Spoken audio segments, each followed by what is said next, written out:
The first point of interest for this lace trail video is the marketplace. A good vantage point is close to the War Memorial facing south towards the Cooper and Newton Museum. This short video provides an introduction to Olney's lace makers, and the associated cottage industry, which lasted for over 300 years. Continental lace makers came to this area of North Buckinghamshire, as a result of religious persecution in their own countries, from the late 1500s to the late 1600s. The lace makers, particularly those from Lille and Mechlin, settled here in Olney, and taught local women to make bobbin lace. The equipment for lace making could be made locally: the straw-stuffed pillow, the wooden horse to support the pillow, the parchment patterns, and the wooden and bone bobbins. The use of this equipment is amply demonstrated by the three Godfrey sisters making lace outside their cottage in Stoke Goldington. The photograph was taken around 1910. The lace makers lived in small cottages to be found in the many courts, situated off the High Street, the marketplace, and in Silver End, the street to the left of the museum building. The photograph of Silver End was taken around 1880. The only lace-making commodity, which could not be produced locally, was the thread, which originally was linen and later cotton. The thread was supplied by the shopkeepers of the town, often the grocers and bakers, many of whom were located in premises around this marketplace. Those tradesmen bought the finished lace from the lace makers, and sold it on at greatly increased prices, usually at special lace markets in London, and made a handsome profit for themselves. This dealing became so profitable that these shopkeepers set up as full-time lace dealers and later spent substantial money on renovating their houses. Many of the houses belonging to Olney lace dealers were either rebuilt or refaced in the 18th century. One example is the large building on the southwest corner of the marketplace and the main road, now numbers 37 and 38. It was originally the Catherine Wheel Inn, but was virtually rebuilt for John Rickards in 1722, and remained a lace dealer's premises for the next 150 years. The photograph of this building was taken in the 1900s. A weekly market has been held on the marketplace since at least 1206. Special bobbins could be obtained at the three fairs held annually, on Easter Monday, Cherry Fair in June, and Statute Fair in October. When the poet, William Cowper, lived at Orchardside from 1768 to 1786, there were around 1,200 lace makers in the town, within a total population of around 2,500. Consequently, about one half of the inhabitants were lace makers. The poet was sympathetic to the lace makers and their hard-working life of long hours. He sought, with the Reverend John Newton, and the charity of a generous London benefactor, to relieve any distress with practical gifts, particularly during the winter months.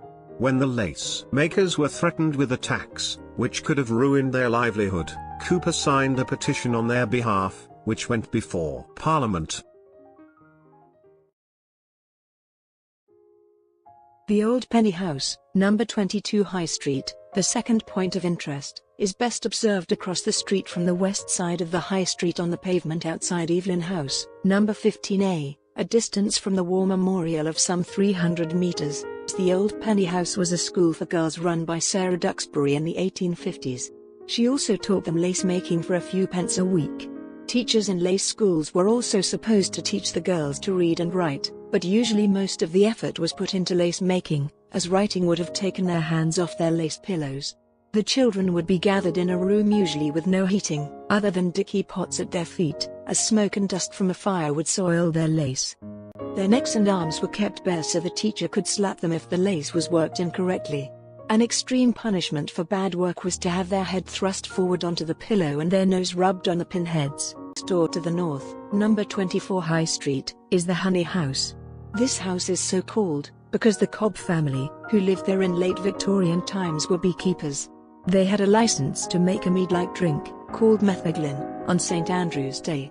This day, on 30th November, was the lace maker's holiday.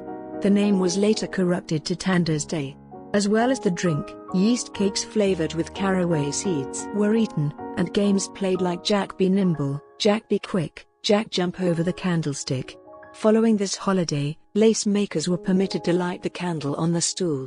The stool was surrounded by glass globes for the reflection of the light, so that they could see well enough to make lace during the darker days.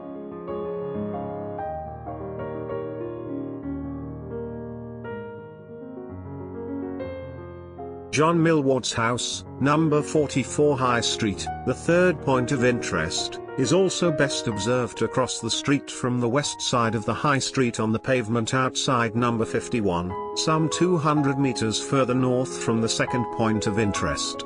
Number 44 is situated between the United Reformed Church and the hairdressing salon. Number 44 was the home of John Millward, a famous lace designer, who specialized in designs for the crowns of babies' caps during the first quarter of the 1800s.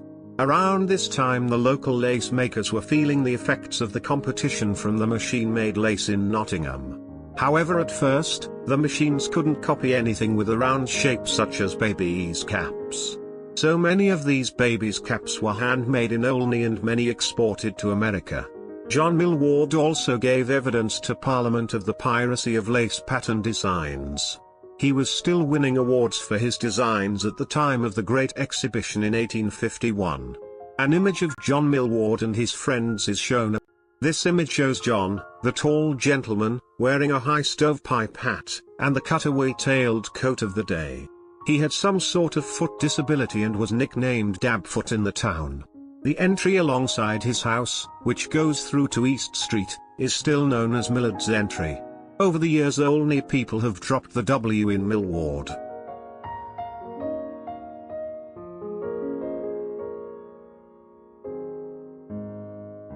Harry Armstrong's lace factory, the fourth point of interest, is situated a further 75 meters north along the High Street. The buildings on this site in the High Street were destroyed by fire in 1924. So Harry Armstrong, a local lace dealer, purchased the site. In 1928 he employed local builder, George Knight, to erect the lace factory, as it became known. Harry wanted a building the like of which Olney had not seen before. But builder George talked him out of Corinthian columns and other fanciful designs. The photograph shows the topping out ceremony on the top of the factory building, which doubtless would not meet today's health and safety requirements. Being the time of the Great Depression, the building was constructed mostly with second-hand materials. The only work with new materials was the carving on the facade, which included 3 huge carvings over the front door of a bobbin winder, candle stool and a bobbin stand. The facade detail is shown in the photograph. Lace was never made in the lace factory. It was used as offices and a warehouse, where lace was sewn onto garments or any article that Harry thought could be adorned with lace. It was then packed into parcels which were sent out worldwide. The photograph is of the finished building, complete with the heavy facade, which was later removed for safety reasons. The lace was made by women in their homes and brought into the lace factory for sale or collected by agents in local villages. The lace makers had to buy the thread for the next week's work out of their earnings. The lace maker in the photograph is of Mrs. Mary Wooding, taken in the 1920s. She could be categorized as a typical Olney lace maker and lived in Osborne Court in the High Street. As this court was accessed via an entry adjacent to number 51 opposite the factory, she may well have sold her lace to Harry Armstrong. Harry advertised his business in women's magazines, and by sending out postcards touting for business from individual women or women's groups. A response would result in the dispatch of a parcel of lace on approval. Prospective purchasers were given a month to pay up or return the goods. The late Cis Elderton, who worked in the office for him, said they lost very few parcels. People were honest in those days, she said. The photograph of the girls employed at the factory was taken in July 1931 and includes the late Cis Elderton, the fifth lady from the left. Harry was quite a character. He traded as Mrs. Armstrong, believing women were more likely to buy lace from another woman. Sadly, he died at the early age of 56 while on a business trip to Scotland in 1943. Thereafter lace making in Olney, as a business, was only carried on by a few older women who made lace for gifts. 2 photographs, one a pattern for a lace collar, the other of the finished lace collar, to illustrate a typical example of lace that could have been processed in the lace factory. Lace making was revived in Olney in the 1970s. But by this time, the once traditional cottage industry had become a craft undertaken at leisure.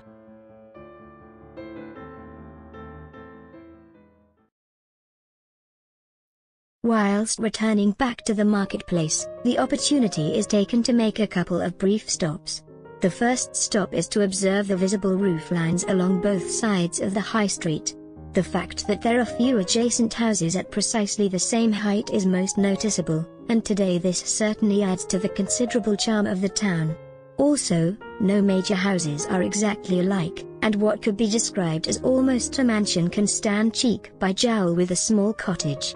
Or, it could be said that the lace dealers, brewery owners and shoe manufacturers lived literally next door to their workers. The second stop is to glance down the entrance to Beryl's Court, which is next to the chemist's shop at number 14 Market Place. This court is where many lace makers lived in small thatched cottages.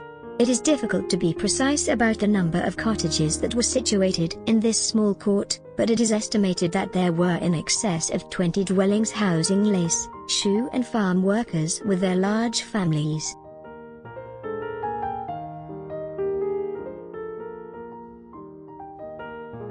Walking along the east side of the marketplace for some 200 meters, we arrive back at the Cooper and Newton Museum, the final point of interest on this lace trail video. If you have not already done so recently, why not visit the Cooper and Newton Museum to view the many lace-making artifacts it displays, along with an excellent collection of local lace. And of course, visit the house in Olney where one of England's favourite poets, William Cooper, lived for 20 years, and imagine domestic life as he experienced it late Georgian times. Enjoy his garden and the celebrated summer house where he wrote, and where he used to meet his neighbour, the preacher John Newton, author of the hymn Amazing Grace. The Cooper and Newton Museum is usually open Tuesday to Saturday, March to December, 10:30 a.m. to 4:30 p.m., but please check with the Cooper and Newton Museum website. Further information on many other aspects of Olney's history can be found on the Olney and District Historical Society's extensive website. And finally, on behalf of Olney and District Historical Society and the Cooper and Newton Museum, we trust that you have enjoyed this short lace trail video around Olney.